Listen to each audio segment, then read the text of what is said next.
Conceive, believe, achieve. This is former UFC middleweight champion of the world, Michael Bisping. Paddy the Baddy here. You're listening to Combat Sports UK. And you're watching Combat Sports UK. Hello, welcome back to Combat Sports UK. Today, I'm joined by a very special guest, UFC bantamweight Marcus McGhee. How you doing, my friend? I'm doing fantastic. And yourself, sir? Doing very well, man. Now let's talk about your most recent fight, man. How has your life changed since you got that first UFC victory?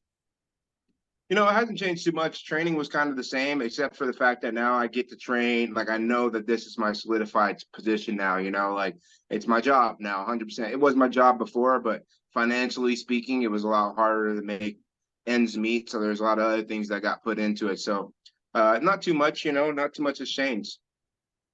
And just talk to me, how does it feel, you come in on short notice, it's very short notice, and you get the first UFC win. What were the emotions right after the fight? Just grateful, a lot of gratitude, humble, just all those things, thankful, although that's pretty much how I was feeling through the whole process. Just thankful for my team, thankful for the UFC, thankful for my management, just super thankful. And how did the call come about for Journey Newsom? I can't remember who he was booked against, but it was a very short notice fight. So are you someone who always stays on weight, and how did that call go? Yeah, so especially during that time, like I can get big. There's no doubt about that, especially if I'm off season and if I know I'm not going to fight. But when it comes to training and like even right now, I'm already low. I could make weight next week if I needed to, because I try to stay diligent, especially when I'm getting closer to the fight. I want to be able to know that I have that in me and that I don't like to focus on weight cuts. I think a lot of guys focus on weight cuts so much, and you don't jump into camp and then start worrying about weight cut. You make sure your weight's on point, then you jump in the camp and start worrying about getting better. So yeah, the call just kind of, obviously my management's Iridium as well, and Jerry Newsom's management is Iridium as well. So I think we were the first ones to know about the fight, and not too many people could be ready on that type of notice, and I was ready. So that was awesome. So they gave me the call, and it was time to go. So obviously it was a 140-pound catchweight. What was your weight at the time of the call? 153. Okay, so when you did the cut, it was easy then for you. Yeah, I mean, cut's never easy, but 140 made it easier for sure, because it was like, really, it's 2 days notice because I had to make weight in 2 days, So I got the call at 11 o'clock on Wednesday. I had to make weight at 9 o'clock on Friday, So cutting cutting 13 and flying and getting blood work and getting eye vision and doing all the things that I had to do would have been an issue. So I was very thankful that they gave me the 140 cut. Because that extra 4 pounds definitely helps. I didn't have to deplete myself more, especially after I had already given so much blood. And before we get on to the upcoming fight, run me through the finishing sequence that you had in Journey Newsom. You landed big right hand and you got, or left hand, sorry, and then you got the choke. Run me through it. Yeah, so I was I kept on throwing that left hand out there. I was the left hand straight. I just kept on seeing like he was biting on my feints. So after I'd feint, he would bite on the feint, and then I would go. So yeah, landed that left hand. I could tell that he was stunned and rocked. Honestly, the first thought to go down and choke him out wasn't like in my mind. It was just to control position, land some good hard shots. Even if he, put weight on him, if he wrestled up, great. I was going to find my shot off of the clinch.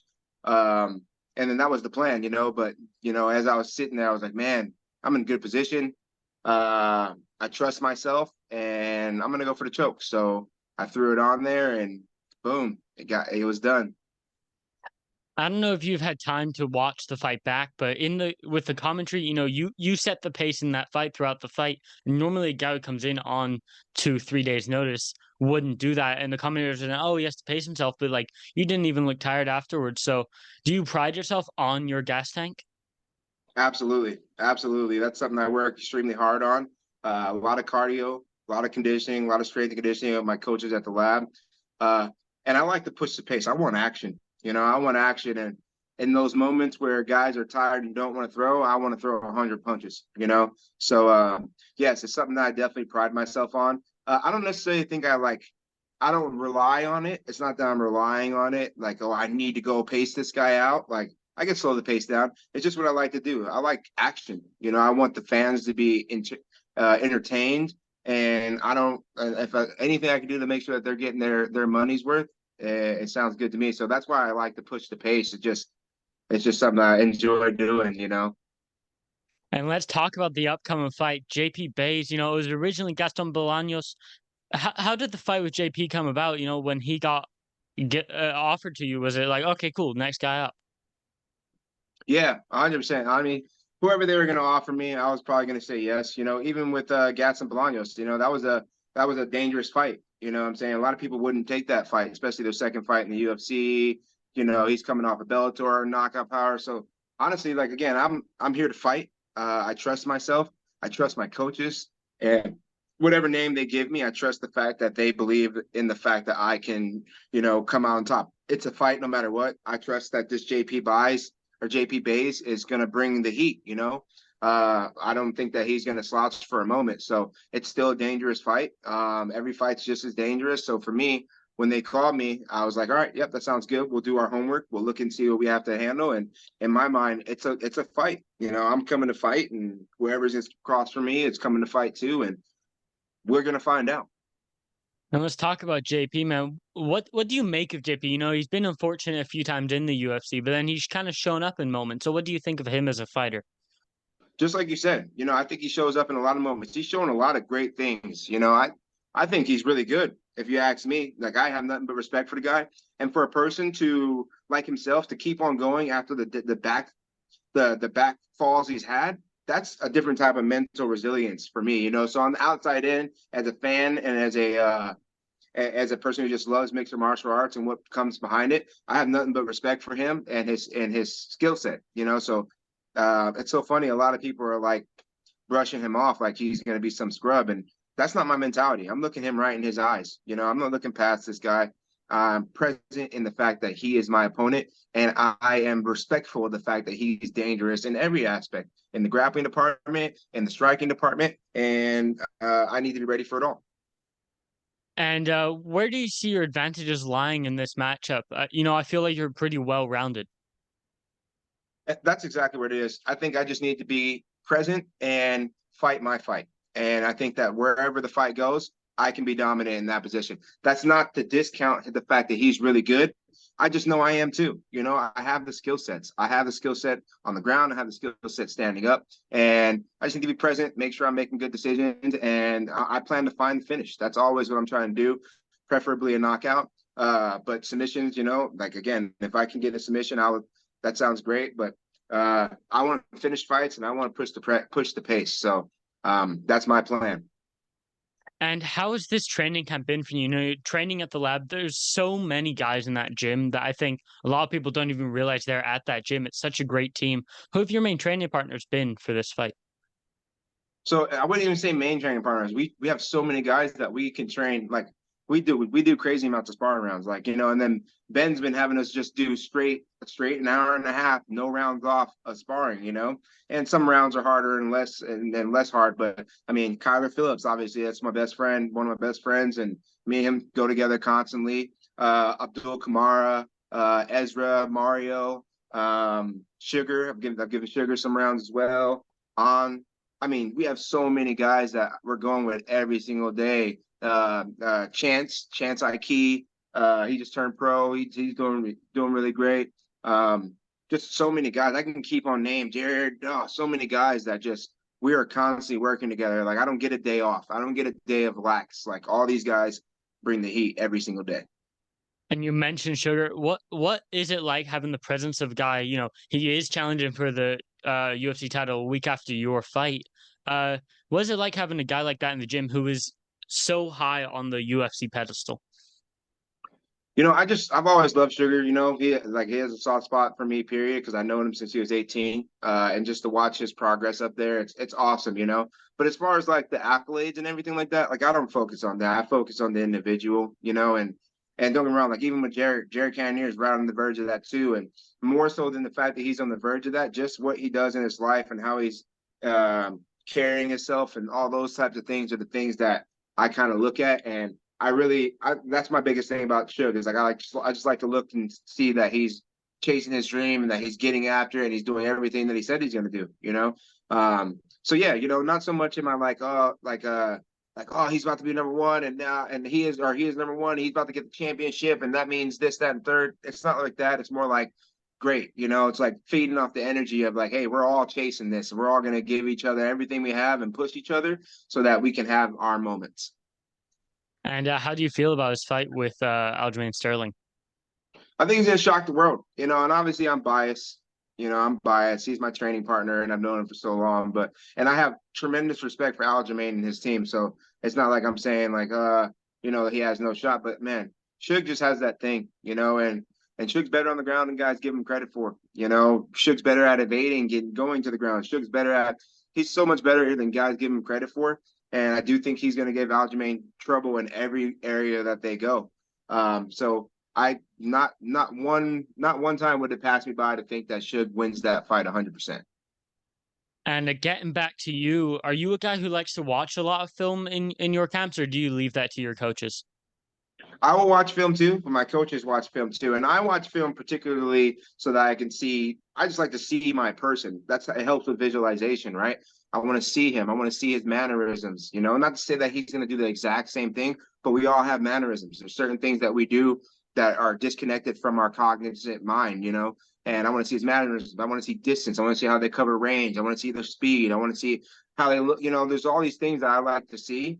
And not to say that he's not getting better. I think JP Buys is going to be better than he's ever been. You know, there's going to be a lot of things that he's touched up on. But nevertheless, it still gives me just an eye on what I'm going to see, and then it gives me a better chance to visualize.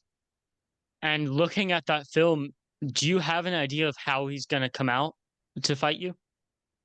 I mean, I have ideas, but not really. You know, my mind goes everywhere. You know, and from the worst situation to the best situation. Obviously, he's a wrestler. Like I'm a striker. He's going to wrestle me. You know, that's what he's going to do. There's no doubt about it. He's going to try to wrestle me, and he's going to hope that I gas. And that's what he's going to hope for. Hope that he can wrestle me, keep me on my back, maybe get a finish, maybe get a sub.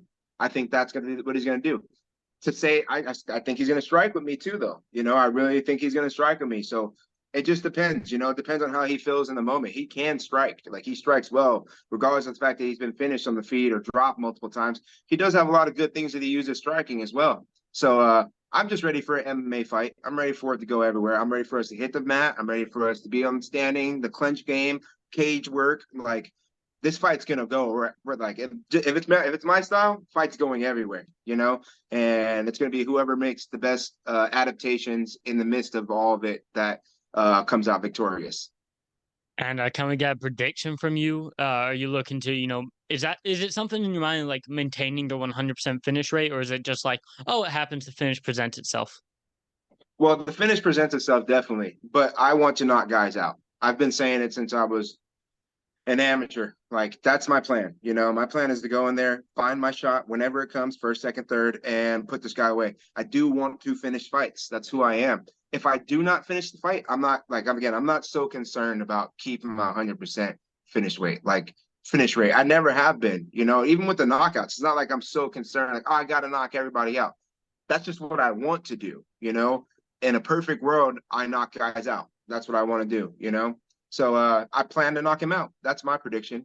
And wherever, even if it happens at 4 minutes and 59 seconds, great.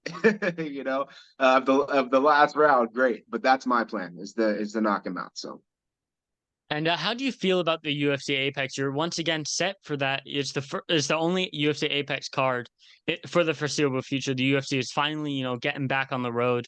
How do you feel about the UFC Apex? Is it a weird setting? Not weird for me. Yeah, again, if you're a present type of person, I think that it's not weird. You know, like I like both. I like the idea and the intimacy of the Apex. Like it's very intimate, right? Like it's his coaches, it's my coaches, only a few people on the outside. It's like the gym, you know. Very intimate, you know. I really enjoy that. That kind of brings out like the Bushido, you know, part of it.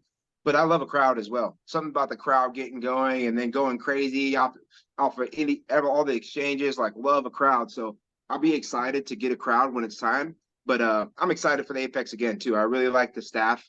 I like the UFC PI. I like all those things are all beautiful and blessings. So I'll just be thankful for that too. So yeah, I enjoy both settings.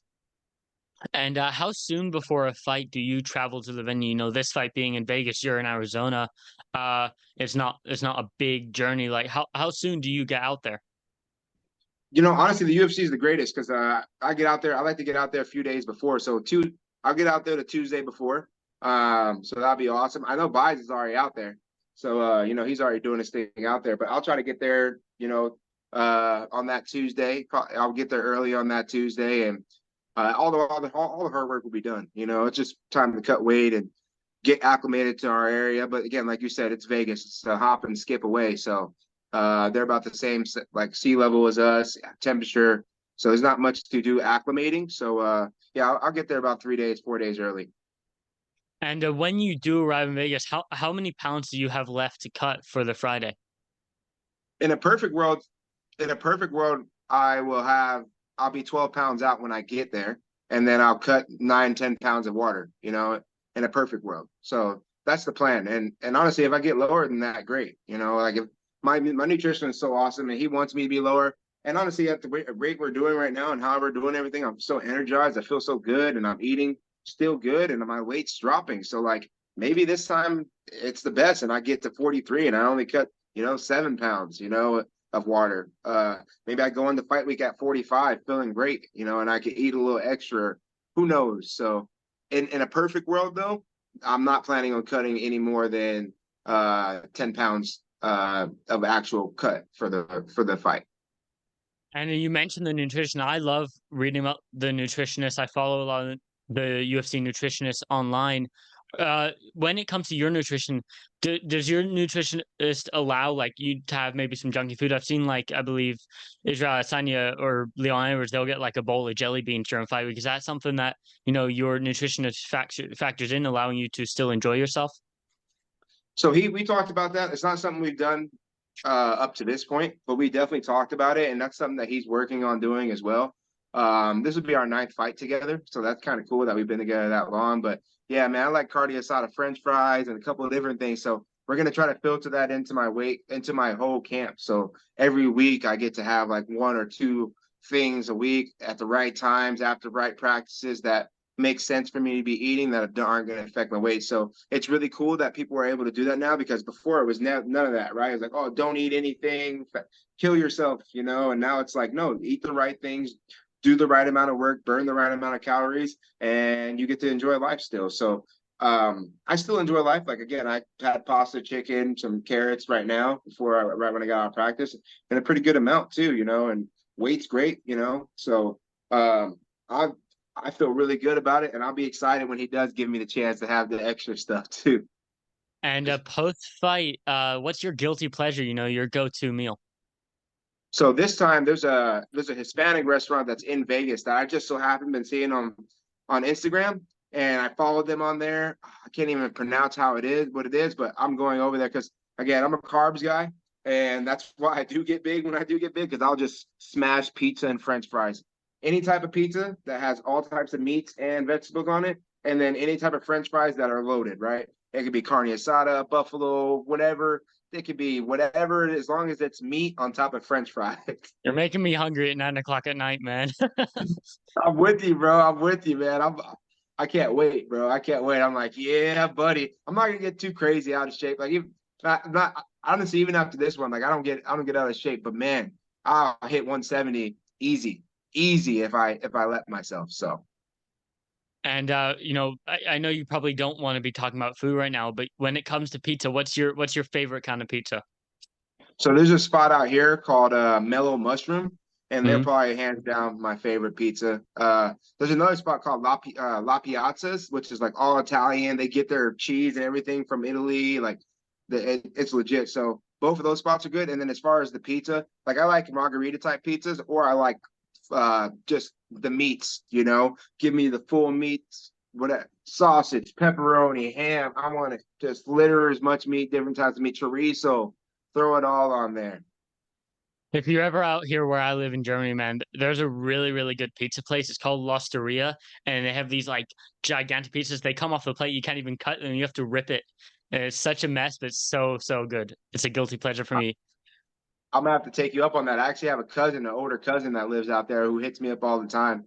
You got to come And he's out. been telling me to come. Where is he based? That's a good question. He's told me where he's based, but I can't think of it right off the top of my head. But he's like in his 50s, a little older than me. I've never really met him in person, but he ended up reaching out to me on Instagram or on Facebook, and he's been following my path. He's like, man, when you fight in Germany, come out here. Let's see. His son plays professional soccer out there too, so it's pretty cool to see them doing their thing out there. But yeah, he's a cool guy. Well, if you're ever around the Frankfurt area, just give me a text and we'll figure something out for sure. Well, thank you so much for joining me on over on Combat Sports UK. I'm talking about Germany and I'm on Combat Sports UK. So we should probably make a segue. If you have anything to shout out, sponsors, merchandise, anything, here's your platform, man. Yeah, I want to shout out my team, MMA Lab, obviously, my management, Iridium Sports Agency. You guys can check me out on Instagram, Maniac McGhee _ MMA. I'm on Twitter as well. I just got on Threads, so I'll be on Threads, messing around too, and basically the same thing, Maniac McGhee. You'll be able to find me. And then also, I got a YouTube channel. I have 2 YouTube channels. One is for my cooking show, Munchies with Marcus, and then the other one's for my podcast, Punches and Pints. So definitely check those out. Give me a follow, give me a like if you guys are enjoying it. Even throw out questions for me or give me things that I can do because I'm just having fun with it and enjoying it. So those are a couple platforms. And I am dropping my pre-order for my new Maniac McGhee shirt. It's the Ultra Instinct. Anybody who's an anime fan will get that, but it's the Ultra Instinct drop. So that's coming out. I actually got a little purple in the hair to match the shirt. So I'm thinking about maybe coming out in the fight with it too. We'll see. We'll see how I feel about it. But that shirt's gonna be dropping on Saturday, or at least the pre-order. So if you guys are on Instagram, definitely go tap in and order a shirt. Is that going to have international shipping for us UK viewers? I believe so. Yep. Yeah. So Because we're shipping is obscene getting out to the UK from America, and even where I live in Europe, like it's crazy how much I would have to pay. Yeah, and I think we do have that because the company I work with is Mental Joe Apparel, so I should probably shout them out too. They're dope, Chad. They're really about just mental clarity and like figuring out a way to overcome mental problems, basically mental health. So they're really great, and they want to be international too. So I've seen them have people in UK. They just did a collab with a guy in UK that was on Naked and Afraid. So yeah, I definitely think that is a part of it as well. So Mental Joe Apparel, you can find them on Instagram as well, and look at all their products. They have so many dope shirts on there. Perfect, man. Thank you so much, and good luck.